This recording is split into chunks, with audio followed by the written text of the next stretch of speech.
இன்னைக்கு எங்க வீட்டு சமையல்ல ரொம்ப வித்தியாசமான ஒரு சூப்பர் ரெசிபி பார்த்து என்ஜாய் பண்ண போறோம். அது என்ன ரெசிபின்னு தெரிஞ்சுக்கிறதுக்கு முன்னாடி யார் செஞ்சு காட்ட போறாங்கன்றத பார்ப்போம். வணக்கம். வணக்கம் சார். உங்க பேர் சொல்லுங்க. சித்ரா முத்துகிருஷ்ணன். சித்ரா முத்துகிருஷ்ணன். சொந்த ஊரு? போடி. போடி. போடியை பத்தி சொல்லுங்க. போடியில் வந்து ஏலக்காய் ரொம்ப ஃபேமஸ். அது பக்கத்தில் குரங்கணி இருக்கு, அது வந்து டூரிஸ்ட் ஸ்பாட் சொல்லலாம். அடுத்து வந்து கொம்புதக்கி கோயில் இருக்கு. அப்புறம் ஏலக்காய் தான் இங்கே ரொம்ப ஃபேமஸ். இங்கேருந்து நிறையா ஏலக்காய் இங்கேருந்து தான் நிறையா ஏற்றுமதி பண்ணுறாங்க. ஸோ அதனால் அதை வந்து காடமம் சிட்டினே சொல்லலாம். Cardamom city. ஓகே. சமையலில் எப்படி உங்களுக்கு இன்ட்ரெஸ்ட்? சமைப்பீங்கல்ல? ஒரு மாதிரி சிரிக்கிறீங்க. நான் அப்படி கிளம்பிட்டோமா? சமைப்பீங்க. ஓகே. என்ன மாதிரியான டிஷ்ஷஸ்லாம் ரொம்ப விரும்பி உங்களுக்கு தெரியும் செய்யறதுக்கு? வெஜ் நான்வெஜ் ரெண்டுமே நல்லா செய்ய தெரியும். பெஸ்ட்டாக வந்து பால் கொழுக்கட்டை, பாயசம், பீட்ரூட் வடை, இது ஸ்வீட் ஐட்டம்ஸ்லாம் நல்லா பண்ணுவீங்க. ஓகே. இன்னைக்கு எங்களுக்கு என்ன செஞ்சு காட்ட போறீங்க? காண உருண்டை குழம்பு. காணம்னா கொள்ளுன்னு சொல்லுவாங்க. கொள்ளு வந்து உடம்புக்கு ரொம்ப நல்லது, இது ஹெல்த்தியானது. ரொம்ப வெயிட்டாக தான் அவங்களோட கொழுப்பு, எக்ஸ்ட்ரா இருக்கிற கொழுப்பெல்லாம் வந்து இது வந்து கரைக்கும். எனக்கு கொழுப்பு கொஞ்சம் ஜாஸ்தி தான். கண்டிப்பா சார், டெய்லி செஞ்சு சாப்பிடுங்க. சாப்பிட்டா கண்டிப்பா கம்மியாயிடும். கண்டிப்பா கம்மியாயிடும். ஓகே.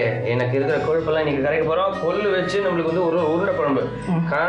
காண உருண்டை குழம்பு. காண உருண்டை குழம்பு. ஓகே. இதுக்கு தேவையான பொருட்கள்லாம் சொல்லுங்க. காணம், புளி கரைசல், தக்காளி, உப்பு, தேங்காய் பேஸ்ட், சின்ன வெங்காயம் நறுக்கியது, காய்ந்த மிளகாய், கடுகுளுந்து, மசால் பொடி, தேங்காய் சில், கருவேப்பிலை, ரீஃபண்ட் ஆயில், நல்லெண்ணெய். இவ்வளோதான் அதுக்கு தேவையான பொருட்களா? இல்லை, இதில் வந்து நம்ம அளவாக தான் யூஸ் பண்ணுறோம். மொத்தம் வந்து இவ்வளோ தான் தேவை. இவ்வளோ தான் தேவை. இது கொஞ்சம் கொஞ்சம் நம்ம யூஸ் பண்ண போகிறோம். ஓகே. ஸோ இப்போ ஃபஸ்ட்டு நம்ம என்ன பண்ணணும்? இது என்ன கொள்ளு ஏற்கனவே ஊற வச்சிருக்கேன். ஊற வச்சிருக்கேன். ஏன்னா ஊற வந்து 1 hour 1.5 hour ஊற வைக்கணும். அதனால நான் கொஞ்சம் ஊற வச்சிருக்கேன். வறுத்து ஊற வைக்கணும். காணத்தை வந்து ஏற்கனவே வறுத்து கடாயில் வறுத்து ஊற வச்சிருக்கேன். ஓகே. ஸோ இப்போ வந்து இது கொஞ்சம் சாஃப்ட் ஆயிருக்கும். ஓகே. இது என்ன பண்ணணும்? இது வந்து ஃபர்ஸ்ட் வந்து உருண்டை செய்யணும். நம்ம இது வந்து ஃபர்ஸ்ட் அரைச்சிக்கணும். அரைக்க தேவையான பொருள் வந்து காணம், ஊற வச்ச காணம், இது கூட காஞ்ச மிளகாய், எவ்வளோ காரம் வேணுமோ அந்த அளவுக்கு காரம், அப்போ சால்ட், 3 மட்டும் போட்டு அரைச்சிக்கணும். சரி. ஓகே. அப்போ மிக்ஸி ஜாரில் போட்டுடலாமா? ஊற வச்ச பொருள் அதில் போட்டுடலாம். இதோட வரமிளகா, உப்பு, அவ்வளோதான் இல்லையா? வரமிளகா, உப்பு 3 மட்டும்தான். வரமிளகா 1 போதும். காரம் கம்மியாக தான் இருக்குமா? நம்ம போடி செய்கிற காரம் ரொம்ப அதிகமாக இருக்கும் மிளகாயில், அதனால 1 போதும். இது என்ன, அந்த போடி மிளகாவா? ஆமாம் சார். சென்னையில் மிளகா குண்டு குண்டாக குட்டையாக இருக்கும். ஆமாம். இது போடி மிளகா. இது காரம் ஜாஸ்தியாக இருக்குன்றீங்களா? காரம் ஜாஸ்தியாக இருக்கும். ஓஹோ. சால்ட் எவ்வளவோ அது தேவையான அளவு போட்டுக்கிறோம். சரி. அவ்வளோதான். கொள்ளு, காஞ்ச மிளகா 1, சால்ட்டு கொஞ்சம் தேவையான அளவு 3 மட்டும் போட்டுட்டு அரைக்க போகிறோம்.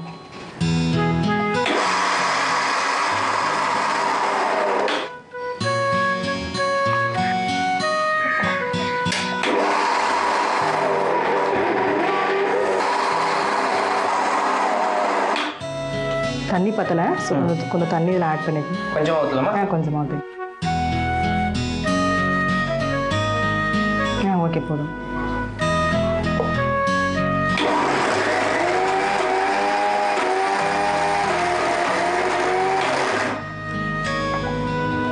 ஓகே, ரெடி ஆயிடுச்சு. ரொம்ப வலுவலுன்னு அரைக்காம கொஞ்சம் குருணை பதமாக அரைச்சிக்கணும் லைட்டாக. சரி. ஓகே. இப்போ இதை என்ன பண்ணணும்? இதை வந்து இப்போ வந்து உருண்டை செய்ய போகிறோம். இதில் கொஞ்சம் ஆட் பண்ணணும். தேங்காய் நறுக்கியதும், அப்புறம் வெங்காயம், சின்ன வெங்காயம் 2ஐயும் போட்டு ஆட் பண்ணிவிட்டு முதல்ல அதை ஒரு பாத்திரத்தில் மாற்றிக்குவோம்.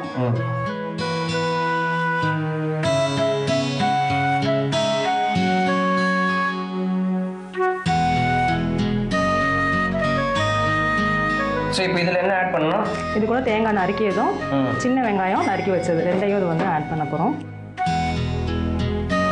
எந்த அளவு தேவையோ அந்த அளவு வந்து ஆட் பண்ணிக்கிறோம். சின்ன வெங்காயம் வந்து எவ்வளோ சேர்க்குறோமோ அவ்வளோ வந்து உடம்புக்கு நல்லது. இது வந்து ஹீட்டெல்லாம் குறைக்கும், கூலிங்காக இருக்கும். ஸோ அதனால் நான் எவ்வளோ வெங்காயம் வேணாலும் அதை வந்து நிறையா சேர்த்துக்கலாம். நம்ம சேர்த்துட்டு இப்போ 3 வந்து ஆட் பண்ண போகிறோம்.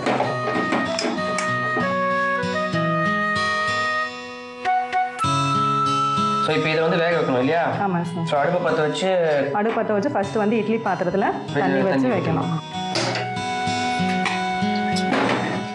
இதில் 1/4 சட்டி அளவுக்கு வந்து தண்ணி வச்சுருக்கேன் வேக வைக்கிறதுக்கு.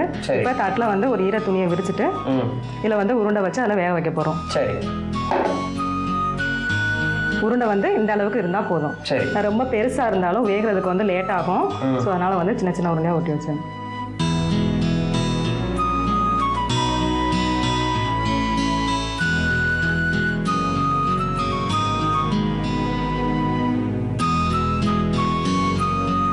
இதை அப்படியே வச்சு வேக வைக்க வேண்டியது.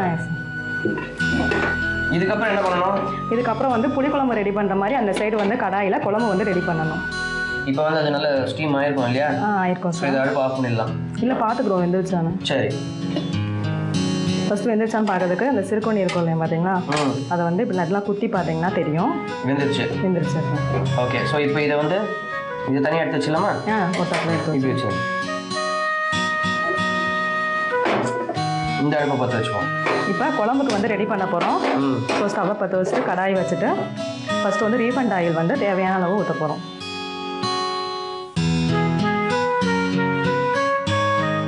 கடுகு உளுத்தம் பருப்பு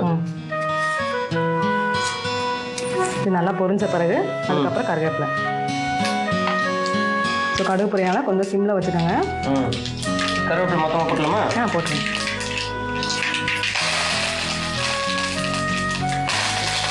இப்போ அடுத்தது சின்ன வெங்காயம் பேலன்ஸ் வச்சிருக்கிறத அதில் போடணும்.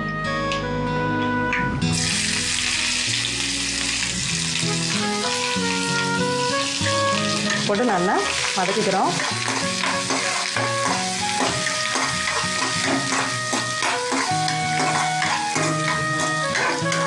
இது நல்லா வதங்கிடுச்சு இல்லையா? இது நல்லா வதங்கின பிறகு இதோட கட் பண்ண தக்காளியை சேர்த்து வதக்க போகிறோம். மொத்தமாவா? ஃபுல்லாக போட்டுருவோம்.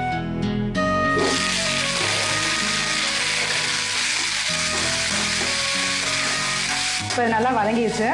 இது கூட வந்து நம்ம கரைச்சி வச்சுருக்கோம் இல்லையா புளி கரைசல். ஆமாம், அதை ஊற்றிடலாமா? ஊற்றிக்கலாம்.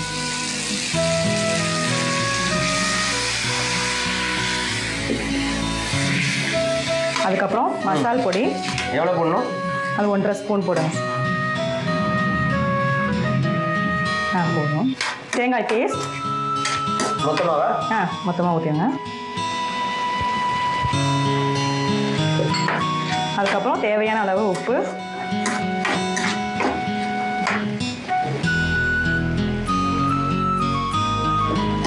இது கெட்டியாக இருக்கனால இன்னும் கொஞ்சம் தண்ணி ஆட் பண்ணிக்க போகிறோம். தண்ணி ஊற்றிடலாமா?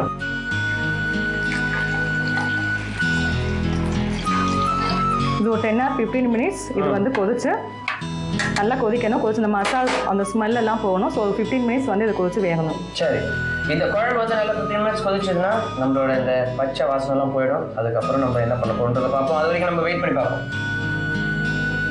ஸோ இது நல்லா கொதி வந்துருச்சு, பச்சை வாசனைலாம் போயிடுச்சு இல்லையா? ஆமாம். அடுத்தது வந்து இதில் நம்ம செஞ்சு வச்சுருக்கோம் இல்லையா ஆல்ரெடி வேக வச்ச உருண்டையை இதில் வந்து போட போகிறோம். ஒவ்வொன்றா போட்டுடலாமா? போட்டுருவோம்.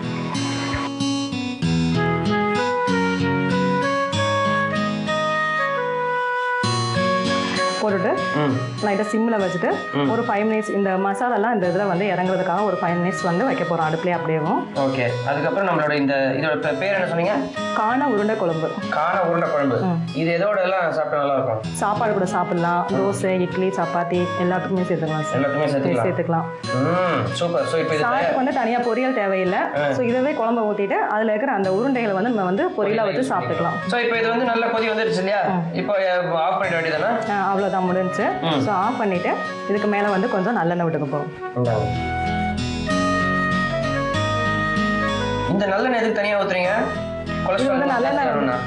இந்த குழம்புக்கு வந்து காரம் வந்து கொஞ்சம் எக்ஸ்ட்ரா இருக்கும். ஸோ நல்லெண்ணெய் ஊற்றினா அந்த காரம் இதெல்லாம் வந்து கம்மியாயிடும். இந்த உருண்டையில் வந்து இந்த இது குழம்பு ஊற்றினா எனக்கு கொஞ்சம் டேஸ்ட், அந்த எண்ணெய் ஊற்றினா கொஞ்சம் டேஸ்ட்டாக இருக்கும். ஸோ இப்போ நம்மளோட காண உருண்டை குழம்பு வந்து ரெடி ஆயிடுச்சு. First class. இதை நம்ம வந்து டேஸ்ட் பண்ணி பார்க்க போகிறோம். ஆனால் அதுக்கு முன்னாடி ஒரு ரீகேப் இருக்கு. அதுக்கு முன்னாடி உங்களுக்கு நன்றி சொல்லியானோ. ரொம்ப தேங்க்ஸ். தேங்க்ஸ். ஓகேங்க, இந்த டிஷ் நம்ம டேஸ்ட் பண்ணி பார்க்கறதுக்கு முன்னாடி சின்னதாக ஒரு ரீகேப். காண உருண்டை குழம்பு ப்ரிப்பேர் பண்ணுறதுக்கு கொல்லை வறுத்துட்டு தண்ணியில் 1 hour நல்லா ஊற வச்சு தனியாக எடுத்து வச்சுக்கோங்க. அதுக்கப்புறம் மிக்ஸி ஜார் ஓப்பன் பண்ணிக்கோங்க. ஊற வச்ச இந்த கொல்லை அதில் சேர்த்துக்கோங்க. அதோடைய தேவையான அளவு வரமிளகா சேர்த்துக்கோங்க. தேவையான அளவு உப்பு சேர்த்து கொஞ்சமாக தண்ணி ஊற்றி இதை நல்லா திக்காக ஒரு பேஸ்ட்டாக அரைச்சிக்கோங்க. அரைச்சி முடிச்சதுக்கப்புறம் அதை ஒரு பவுலில் ட்ரான்ஸ்ஃபர் பண்ணிடுங்க. தேங்காய் சில்ல வந்து அதோட தேவையான அளவு மிக்ஸ் பண்ணிக்கோங்க. பொடியாக கட் பண்ணி வச்சிருக்கிற சின்ன வெங்காயத்தை அதோட மிக்ஸ் பண்ணிக்கோங்க. அதுக்கப்புறம் ஒரு இட்லி பாத்திரத்தில் சின்ன சின்ன உருண்டையாக பிடிச்சி அதை நல்லா ஸ்டீம் பண்ண விடுங்க. ஸ்டீம் பண்ணி முடிச்சதுக்கப்புறம் அடுப்பை பற்ற வச்சுக்கோங்க. அடுப்பில் ஒரு சட்டியை வைங்க. சட்டியில் கொஞ்சம் ரிஃபைண்ட் ஆயிலை ஊற்றுங்க. ஆயில் நல்லா காஞ்சதுக்கப்புறம் அதில் கடுகு உளுத்தம் பருப்பு போட்டு பொரிய விடுங்க. அதோடைய தேவையான அளவு கருவேப்பிலை போட்டு பொரிய விடுங்க. கருவேப்பிலை போட்டதுக்கப்புறம் ஏற்கனவே பொடியை நறுக்கி வச்சிருக்க சின்ன வெங்காயத்தை போட்டு நல்லா வதக்கிக்கோங்க.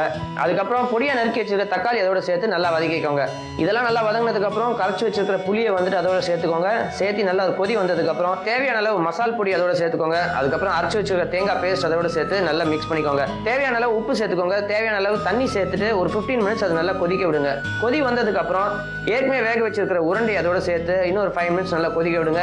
அப்புறம் அடுப்பு ஆஃப் பண்ணிட்டு இறக்கி வைக்கிறதுக்கு முன்னாடி நல்லெண்ணெய் சேர்த்து நீங்கள் இறக்குனீங்கன்னா உங்களோட காண உருண்டை குழம்பு தயாருங்க.